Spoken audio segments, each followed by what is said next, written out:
ayez un ingé son. Ayez un ingé son qui a déjà le matériel pour vous. C'est vachement plus pratique. Bon, on s'ennuie à faire des guides sur quoi acheter, mais si t'as déjà un ingé son qui a du matériel, eh ben tu l'exploites et après derrière, tu fais des économies. Et ça compte. Oui. Si vous en avez, demandez conseil à vos amis ingé son pour voir quel matériel acheter. Parce que le cinéma, c'est pas le réal qui décide de tout le matériel que tout le monde a. Chaque chef de poste choisit un peu son matériel en fonction du budget. L'ingé son choisit le matériel son, le chef opérateur choisit la caméra, le régisseur choisit le camion régie. Cédric! Eh Cédric, tu me prends un Dacia cette fois-ci, hein? Tu me prends un Dacia! Tu me prends pas une merde à l'américaine! Tu me prends... Non! Moi je veux du français construit en Roumanie, moi! Moi je suis pas... moi je suis patriote, hein! Oui? Ah mais j'ai mon casque! Oui. Mais merde, tu m'as pas dit que j'avais mon casque. En vrai, si je fais cette vidéo, c'est pour parler de matériel son qu'on peut acheter à pas trop cher, hein, avec des cris et des diagrammes. Non, pas de diagrammes. J'ai triché à mon partiel d'Excel la semaine dernière. J'ai aucune idée comment on fait des diagrammes. Ta gueule. Déjà, sachez que si vous voulez faire du vlog ou des vidéos un petit peu comme ça, vous n'avez pas forcément besoin du même matériel que pour faire une fiction. Pour tout ce qui est vlog, tout ça, il y a des caméras qui se suffisent à elles-mêmes. Comme par exemple la Canon Legria qui a déjà un très bon son. Il y a d'autres modèles qui sont comme ça. Allez chercher sur Google. Donc ici, je vais parler essentiellement de matériel pour faire de la fiction, hein, du cinéma. Enfin, des vidéos YouTube, quoi. Mais de la fiction. Mais ça peut s'appliquer à d'autres productions. Comme par exemple ici, j'ai du matériel de cinéma. J'ai des lumières, j'ai... Voilà. De quoi a-t-on besoin pour prendre le son, au final? Eh bien, de quelque chose qui peut enregistrer le son. Merci. Parce qu'un micro tout seul n'enregistre pas le son.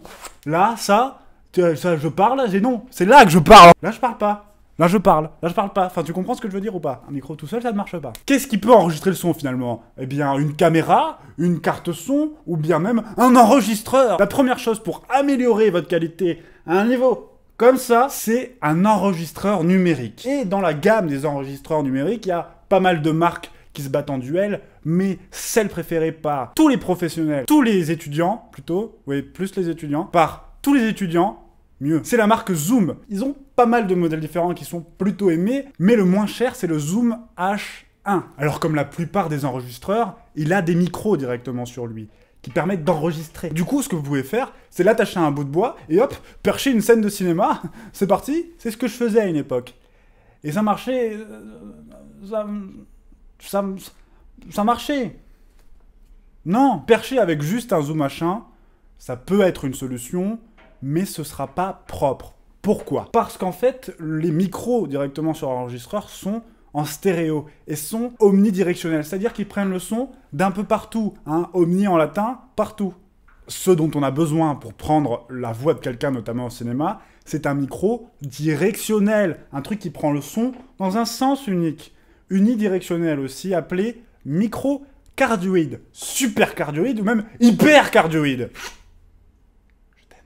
Sinon, c'est moche. Sinon, on entend le bruit des gens autour, on entend trop les voitures derrière, on entend trop les gens qui font les travaux. Du coup, il vous faut un micro. Et boum, le Rode VideoMic Pro. Micro préféré depuis des années de beaucoup de gens qui font notamment des vlogs, mais pas que. C'est un micro qui, à la base, est conçu pour aller sur les appareils photo. Le Rode VideoMic Pro est un micro super cardioïde, c'est-à-dire très directionnel. À moins de 200 €, vous pouvez déjà améliorer grandement le son de votre caméra, en le branchant directement sur votre caméra, en le mettant sur votre caméra. Mais couplé à un zoom H1, on va avoir quelque chose qui ressemble doucement à ce qui se fait dans le monde du cinéma professionnel, c'est-à-dire un micro cardioïde, directionnel, avec un enregistreur numérique. Et là, tout ce qui vous manquera, c'est une perche. Alors, vous pouvez vous la fabriquer vous-même, genre do it yourself, vous êtes des bricoleurs, j'en sais rien. Moi, personnellement, j'achète. Chacun son truc. À moins de 50 €, il y a une perche de la marque Rode qui est très bien. 50 €, ça peut paraître cher pour un bout de métal. Eh bien oui, mais pour une perche, c'est pas très cher. Enfin, c'est comme ça, c'est la vie. C'est pas moi qui fais les prix. C'est pas moi qui fais les prix. Parce que si c'était moi qui faisais les prix, effectivement, les chocolatines coûteraient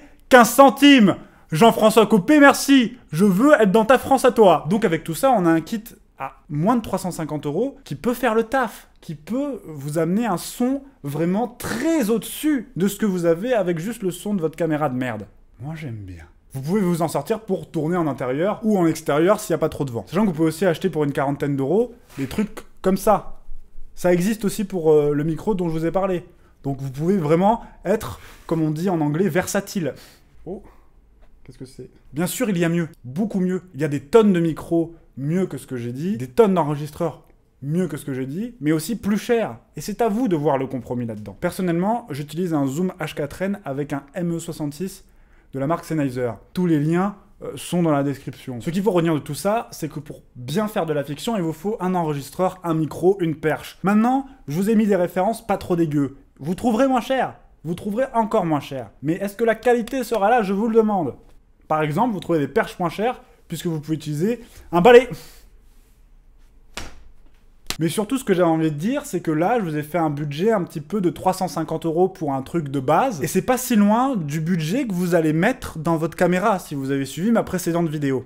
Il faut balancer à peu près autant d'argent dans l'image que dans le son, je pense que c'est important. Alors ça ne peut pas s'appliquer non plus à l'infini, puisque en tant que réalisateur indépendant, vous allez plus avoir tendance à bien gérer votre caméra, mais à pas trop connaître votre matériel audio, et à pas forcément avoir besoin d'avoir un meilleur matériel audio. Dans tous les cas, si vous budgétez un peu vos courts-métrages, ou si vous avez l'idée d'investir, pensez à balancer quand même pas mal d'argent dans le son. Parce que le son, c'est plus important que la vidéo. N'achetez pas une caméra à 1000 € si c'est pour prendre juste un zoom machin à 100 €. Non, mauvaise idée, mauvais délire. On s'en fout que t'as des jolis flares et que t'as des jolies lumières et 14 stops de dynamic range sur ta caméra si ton son c'est de la merde. Un film pas très bien fait, si le son est nul, ça dégage. Alors que si l'image est nulle mais que le son est bien, eh bien je peux fermer les yeux et écouter le cinéma.